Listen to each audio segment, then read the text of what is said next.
गोव्यात स्वस्तात दारू मिळते म्हणून लिमिट सोडून दारू ढोसणारे पर्यटक यमदूत बनून निष्पाप नागरिकांचा कसा बळी घेतात याचं ताजं उदाहरण हडपड येथील अपघातामुळे समोर आलंय। दारूच्या नशेत भान हरपलेल्या राजस्थानच्या एका पर्यटकानं भाडेपट्टीवर घेतलेल्या कारनं एका दुचाकीला जबर ठोकर दिली। शिवाय रस्त्याकडेनं पायी निघालेल्या मासळी विक्रेत्या महिलेला जबर धडक दिली। यामध्ये मूळ पश्चिम बंगालचा दुचाकी चालक जागीच ठार झाला तर मासळी विक्रेती महिला गंभीर जखमी झाली। अपघातानंतर राजस्थानी पर्यटकानं अपघातग्रस्तांना मदत करण्याऐवजी घटनास्थळावरून पळ काढला।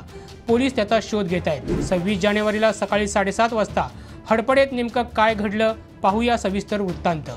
पोलीस सूत्रांनी दिलेल्या माहितीनुसार शुभम सिंगदेव हा राजस्थानचा जयपूर भागात राहणारा पर्यटक गोवा फिरण्यासाठी आला होता। त्याने फिरण्यासाठी मितेश हडपडकर यांच्याकडून GA08R8397 या क्रमांकाची फॉर्च्यून कार भाड्याने घेतली होती।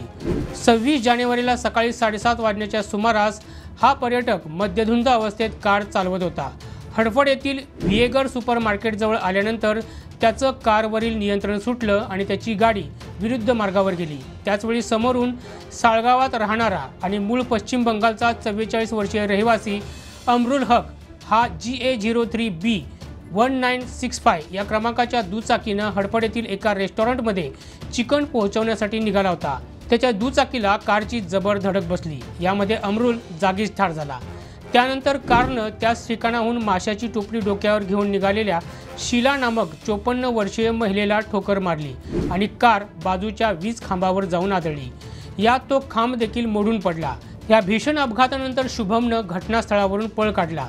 या अपघातात शीला यांचा एक पाय गाडीच्या समोरच्या चाकात आणि इंजिनमध्ये अडकला होता।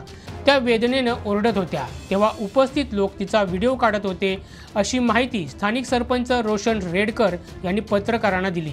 दरम्यान अग्निशमन दलाच्या जवानांनी धाव घेऊन पत्रा कापून महिलेचा पाय बाहेर काढला आणि तिला रुग्णालयात भरती करण्यात आलं। या अपघात प्रकरणी पोलिसांनी कार मालक हडपडकर आणि चालक शुभम यांच्या विरोधात गुन्हा दाखल केला आहे। हा व्हिडिओ जास्तीत जास्त शेअर करा आणि गोव्यातील घडामोडी नेमकेपणाने जाणून घेण्यासाठी आमच्या YouTube चॅनलला सबस्क्राईब करा।